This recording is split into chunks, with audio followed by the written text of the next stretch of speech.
કહેવાય છે કે પાપનો ઘડો એક દિવસ ભરાઈ જાય છે, પણ જૂનાગઢમાં તો ભ્રષ્ટાચારનો આ ઘડો એક થપ્પડથી ફૂટી ગયો છે। કલ્પના કરો, જો ખેડૂતે વેપારીને લાફો ન માર્યો હોત તો કદાચ આજે પણ આ કરોડોનું કૌભાંડ એ ફાઇલોમાં દબાયેલું રહી જાત। સરકારી ટેકાના ભાવે મગફળી ખરીદીમાં વેપારી અને ખેડૂત વચ્ચે લાખોની ગોઠવણ થઈ હતી। ખેડૂતની નબળી મગફળી ટેકાના ભાવે સરકારમાં ભરાવી આપવા માટે કમિશન લઈ અને વેપારી કામ કરતો હતો અને ખાતા દીઠ 5,000 રૂપિયા પણ લેતો હતો અને આવી રીતે લાખો રૂપિયાનું કૌભાંડ આચરવામાં આવ્યું હતું। પરંતુ મગફળીના ભાવ વધી જતા વેપારી અને ખેડૂત વચ્ચે ખટરાગ થયો અને ત્યારે ખેડૂત વિપુલ વાંકે પોતાનો સંયમ ગુમાવ્યો।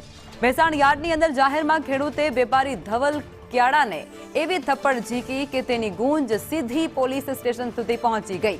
પોલીસ ફરિયાદ તો મારપીટની કરવામાં આવી, પણ જ્યારે તેની પાછળનું કારણ તપાસવામાં આવ્યું ત્યારે ખબર પડી કે આ તો માત્ર વ્યક્તિઓનો બે ઝઘડો નથી, પરંતુ અહીં 3,000 ખેડૂતોના નામે ખેલાયેલું આ મહાકૌભાંડ છે અને જે પ્રકાશમાં આવ્યો છે।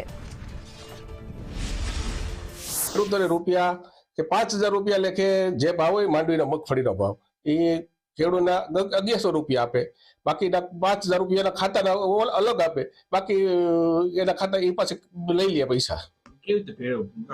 કૌભાંડ એટલે ખેડૂતના ખાતેદાર ખેડૂત પાછી 1,100 ની ખરીદે અને એ પોતે ટેકામાં 1,200 રૂપિયા 1,452 રૂપિયા નાખે। કેટલા ખેડૂતો ભોગ બન્યા? એવા ખેડૂતો ઓછામાં ઓછા 3,000 ની આજુબાજુ ખેડૂત ભોગ બનેલી છે। શું કહેશો?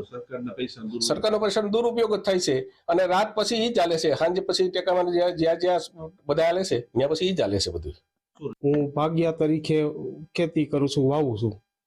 મારી માંડવી પલળેલી હતી, તે મારી રિજેક્ટ થાય એમ હતી, એટલે મને આ ક્યાડાનો પરિચય થયો કે ક્યાડા આવી રીતે ખાતા સેટિંગ કરીને ભરે છે।